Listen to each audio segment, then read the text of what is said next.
Hello to everybody. This is Charles Richard, and I am live. I am actually live streaming to you folks, and I hope that you guys can hear me and that you guys can see me well. And we are in Orlando.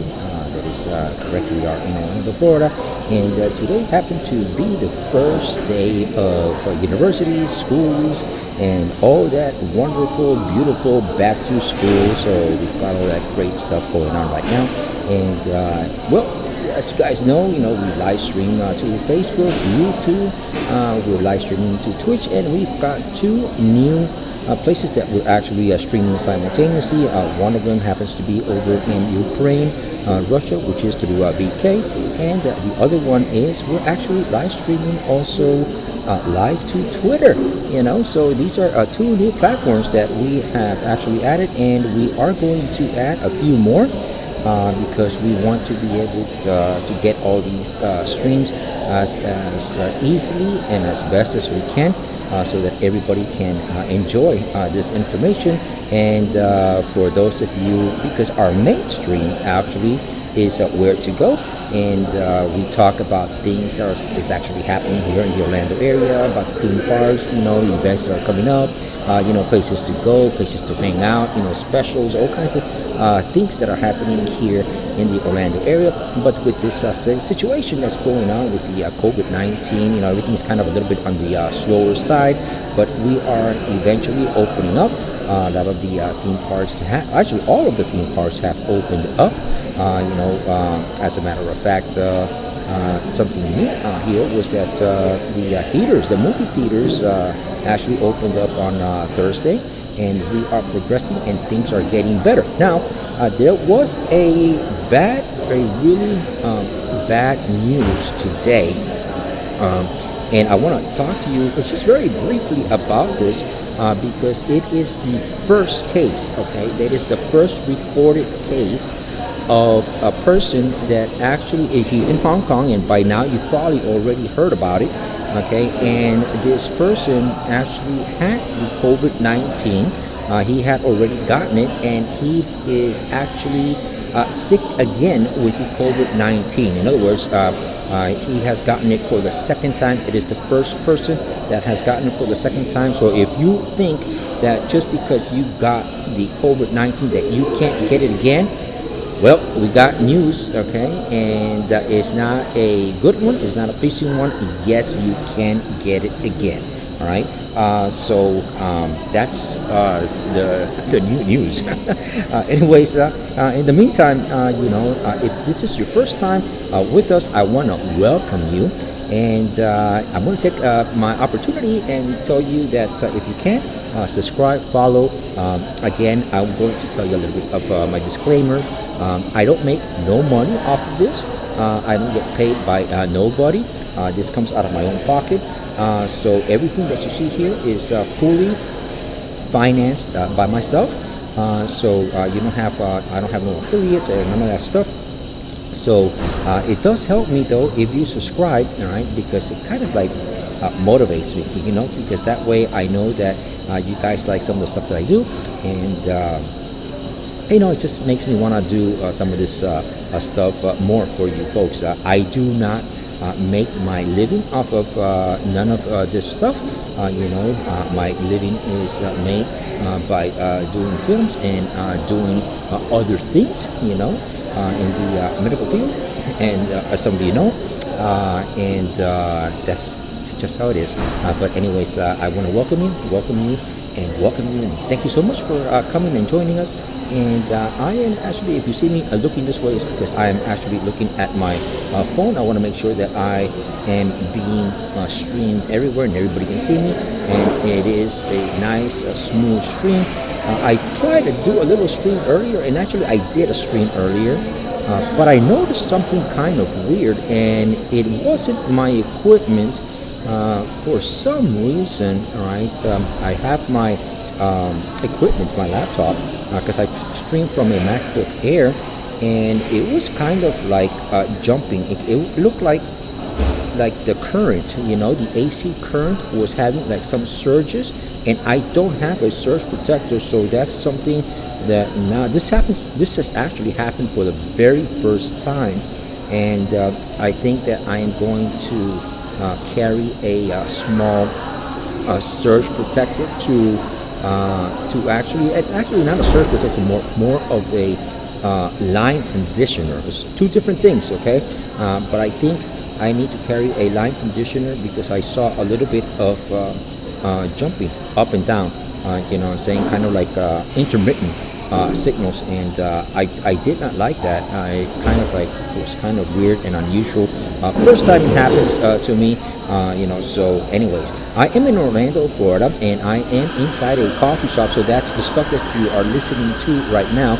And I do have a blown back, you know, if you see the back of me, you know, I'm sitting pretty much right across the window. Everything in this particular coffee shop that I'm in is actually all windows, and it's very, because I'm in Florida, it's very sunny and bright, and so I get a little bit too much actually light, to be honestly truthful. Okay, I've got too much light coming from the back, and so it looks like it's overblown, and there's really nothing I can do. It's just where I am sitting, all right, and it's either I sit here, or if I sit, it doesn't matter where I sit. I'm always gonna get that particular look when I come to this particular coffee shop. If I go to another coffee shop, I don't have that problem, but I have other issues. Okay, the other issues that I encounter are issues that I don't have the bandwidth. All right, and then if I don't have the bandwidth, then I have to use my 5G, and if I use my 5G from my cellular, which is okay, you know, I don't mind using it, but you know, it can get expensive. All right, it can get expensive because after a certain amount of you have a limited amount of gigabytes for my hotspot, and once my hotspot is gone, I have to buy incremental you know, amounts of hotspot so that I can actually stream. Now my streams are extremely nice, and my streams are really, you know, good, because I do have incredible bandwidth. Okay, I have enough bandwidth to stream 4K, even 8K. Of course, you know, it's, you know, no channels does 8K right now, but I have the bandwidth for it. Now on the other side, you know, on the other hand, I've got another solution, which is, you know, I'm doing the 4K, and because I do 4K, even though I do 4K, I've noticed that when I do 4K, the only ones that are actually, the only platform actually that supports 4K is YouTube. And I'm not a YouTuber, folks, okay? I'm not a YouTuber. If you can see my subscribers, or my followers, right, or whatever you want to call it, you know, I've got probably less than 100, you know, so I don't really have a whole lot of subscribers. So what I do is I stream at 1080 all the way across, and that way, of course, for those of you that don't know, Facebook only allows you to stream at 720, and we covered all this in the first segment of this how to live stream. So Facebook only does a 720 unless you get pre-approved or approved to do what we call the 1080. So you've got to get authorized to do 1080. So if you are authorized to do 1080, you have no problems with it, you know, and you can do Facebook at 1080. Twitch, I do at 1080, so Twitch is good. I'm doing at 1080. Twitter, I'm also doing at 1080, and VK, which is the Ukrainian Russian side on the other side of the world, that's also done at 1080. So for you guys that are all the way out there in Ukraine and in Russia, I want to say welcome and hello to you folks. This is from the United States. We are broadcasting from the United States, from Orlando, Florida, and we are going to be covering today the ECamm software, you know, the software that is used for live streaming, because right now I think that the most important thing, or the most useful thing that I can do for you folks, is to try to explain as much as I can how to live stream. And I want to do this because for two reasons, okay? The first one is, you know, we are just beginning today. For us here, it was our first day of school, right? And here, and just like in a lot of places of the world, the universities, the colleges, the high schools, the elementary schools are giving the option for students to either go online or to physically go to the school. And so obviously if you have students that are going online, the teachers that are teaching these online classes, and if they're going to be going live, they need some sort of support, some sort of informational videos that can help them determine what is best as far as their equipment, what is the best platform to be able to stream, as much information as I can put out there, because there is some information, but there is also a lack of technical side, the technical side of it. And I've noticed that because most of the information that I see for live streamers or how to live stream usually is about recommending equipment, and equipment is good, but before you can even, set yourself to certain equipment, you have to understand that you also need to know what your platform is actually, what is the support. Is the platform only support 720? Is it support 1080? What platform is it that you're going to use? Who is going to be your service provider? Are you going to go with a one of these cable companies like there's a few of them. There's Roadrunner, which now is Comcast, and then there's it's a whole bunch of it, right? And there's some limitations as to what plan you have. Does your plan support streaming at 4K? Does it only support at 1080? So there's a lot of little things that need to be answered before you go on and you start spending your money and you buy your equipment. And then when you spend all this amount of money, you find that your equipment is capable of doing everything that you ask for, but the service that is coming into your area is not capable of supporting that particular stream. So, with that said, I hope this helps you guys. I really do hope that it helps you. Well, what I'm using here, I'm using ECamm, and ECamm is really, really good. I do recommend it.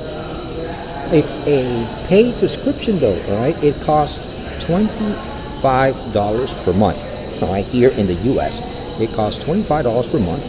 It is a streaming software, a software that allows you to have multiple cameras, multiple scenes. It is very easy to set up. The drawback, and the biggest drawback that excuse me, that I think that all of you need to really, really take into consideration is the support behind the company, right? The support for ECamm is pretty much non-existent, right? And when I say it's non-existent, I do literally mean that it is non-existent, all right? In order to get any kind of support from ECamm, you have to physically email them, and then they say they will get back to you within 24 hours. All right, I've been with ECamm right now for not very long, for a few months. All right, and I've had several questions that I actually have asked them, and I have not yet. I have still am waiting for a response from them. So it kind of, for me, it's okay for me because I'm very tech savvy and I understand what needs to happen. All right, and all these things are good for me, right? But let me just back up, okay? But here's the drawback for me. The drawback that I see for me. Let me bring this back up. Give me 1 second because I need to do this, okay? And I'm sorry that I'm kind of doing two things at the same time. All right, and let me pull this back up here. Okay, so I'm back. All right, so the things that I see with something like this is that if you're using a software for business, for example, because obviously live streaming is not only good for teaching, it's also good for doing corporate meetings and that sort of stuff, right? Imagine that you're doing a multi-million-dollar deal with a big company down in Japan, and now you have a corporate meeting, and your senior executives are here in the U.S. and they are going to do a live stream meeting with Zoom and ECamm and all these softwares, right? And the other party happens to be in Japan, and all of a sudden, boom, something happens. You have some technical issues, and you need to get a hold of ECamm, right? Well, it's not there. It's non-existent, right? So for business, it's not a good platform, and it's not a good software. And I'm so, so disappointed, right? Because in reality, it's not a bad software. It's not a bad, it really isn't, okay? But on a business side, right, I cannot, right, run a business if I don't have any sort of business support. I need to be able to have business support so that, if I'm in the middle of a conference call that is important, and if for whatever reason I have some kind of technical issues, I can actually call someone that might be able to help me. It might not be resolved, but at least somebody can help me. You know what I'm saying? And it's just not there. And it's very disappointing because I'm paying $25.99. You know what I'm saying, for a software that doesn't have support. How can that be?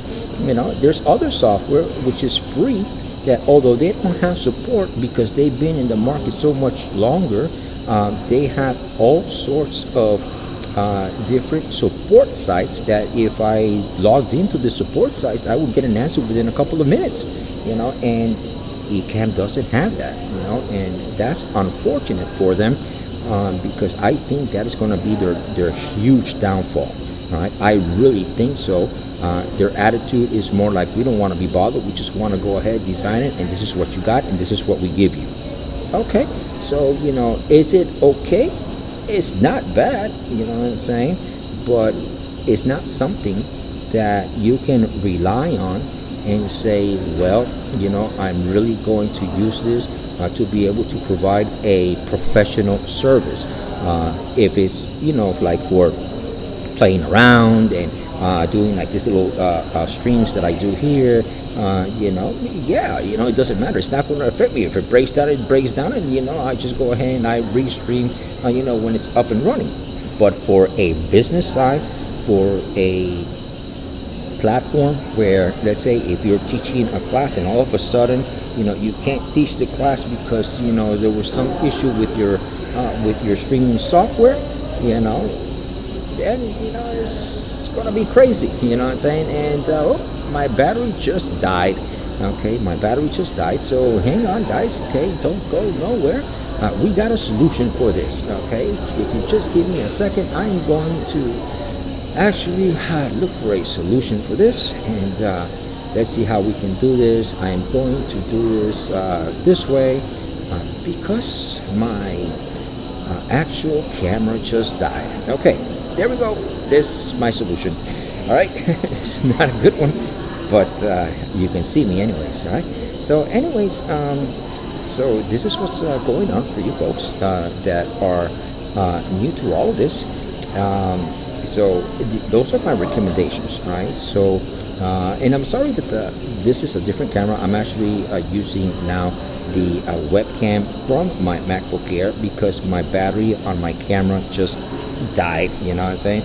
And I do have another battery, but by the time I get up and put it up there, and that's one of those situations that you gotta time yourself just right, and it's just one of those. Okay, not a big deal. All right.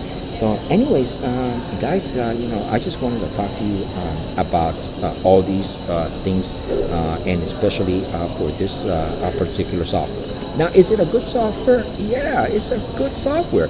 Actually, let me kind of introduce you to it, okay? And let me show you what it looks like. I'm gonna show you my whole screen, and I'm gonna kind of like go through some of this stuff.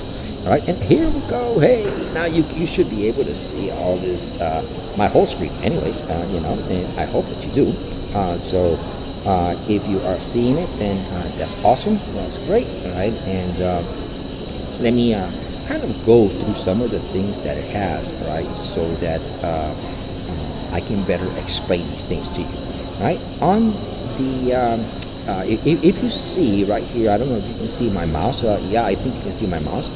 All right, and so if you look at my mouse, all right, when I hover my mouse over my main screen, which is this one here, all right, let's see, give me 1 second. Let me see if I can actually get myself a little bit better, a little more brightness, so you can see me a little bit better. Okay, can you guys see me a little bit better? Yeah, you know, oh well. That's what happens when I didn't put the battery. It's my fault. Okay, so anyways, okay, when you hover, okay, your mouse, you can see right here that you've got the different selection of cameras. All right, here's my dead Fujifilm X-T2, the one that my battery is just went dead. Okay, that's what you're seeing right there. I do have the Fuji webcam software as well, you know, built in, which I'm not using that no more. Okay, and then here is this particular camera. All right, so when you look down here, if you look on this particular side, you can see my mouse going right underneath here. Okay, you have what is called scenes. All right, so all of the software, all right, it doesn't matter what software it is, all software, what it does, all streaming software, it gives you the ability to set up some sort of scenes. And what you do is through these scenes, if you see, if I hit over here, it changes, and it'll change, oh, there we go again, sorry about that, let me, yep, there we go, all right. And so what it does, okay, is you see I've got my scenes already preset. This one says please subscribe and follow. And then if I switch my scene here, I switch it again, and you can see how it switches the scene. All right, so this is what this does, okay? These scenes are set up in such a way that you can put, for example, a PowerPoint presentation. You can set up the PowerPoint presentation to, you know, to play, or a video to play. And what you do is you would hit your little screen here, whatever it is, or your speed test, whatever it is that you want to hit, right? And it comes up live on the screen. Now, I have it on demo mode, all right? And the reason I have it on demo mode is you can see my whole screen, all right? So by me showing you the whole screen, all right, then you have the ability, I have the ability to kind of like go a little bit over some of the, superficially, some of the stuff that ECamm has the capabilities of doing.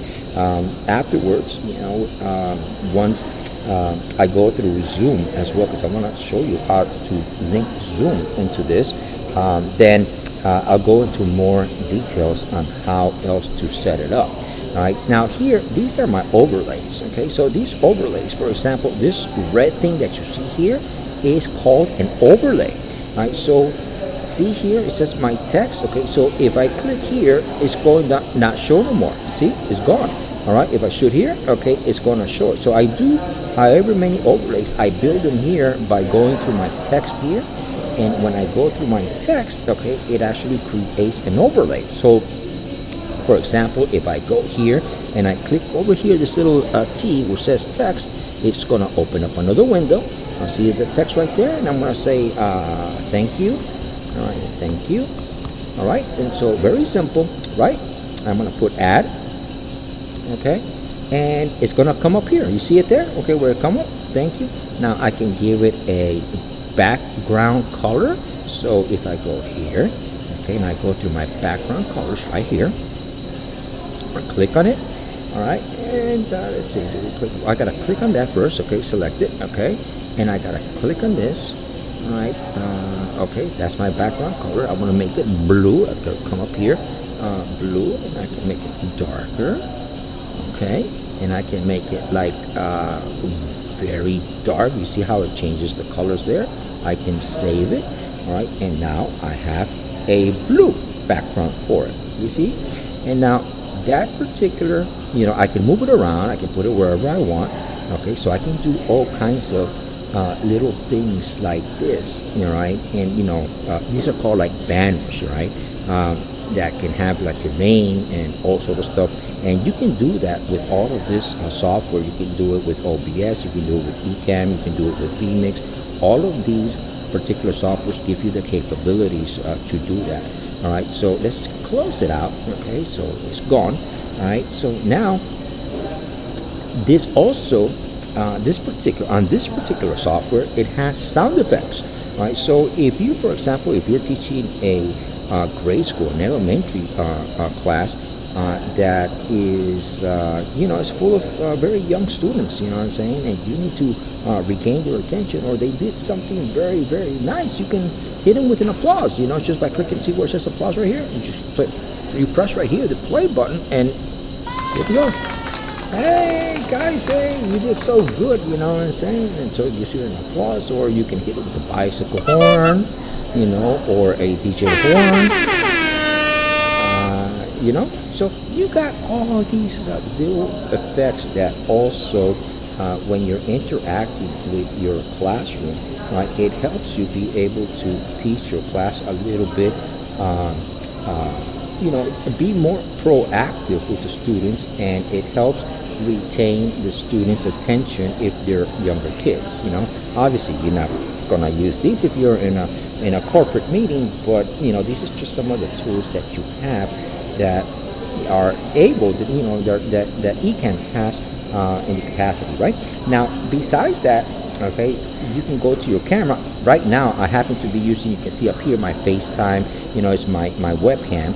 But if I go up here, all right, I can change my my colors, I can change my saturation, I can create a mirror image, I can rotate 180 degrees, but there I go, backwards, and then come on back. We can do all kinds of crazy stuff, all right? So it has all these capabilities, which makes it nice, all right? One of the things that it also has is if you are, for example, if you are doing chats, okay, your chats, if you see on this side here, you see your stream element, okay, I can double click on my stream element, which is up here. It's just an overlay, all right, and so when I click on that, there's my chat, all right, this is my chat. So if somebody is chatting on this side, if you look at my arrow, see my arrow over here, all right, you'll see all the people that are trying to chat to me, and all those people that are trying to chat to me, I can just click on that one and it's going to come up here, and I can read exactly whatever the person is actually chatting or whatever he's texting, and I can answer questions, so I have the ability to become interactive with the people, what I'm saying? That's what makes it so nice, because the interactivity that it allows me to do is really nice, all right? So it really helps quite a bit.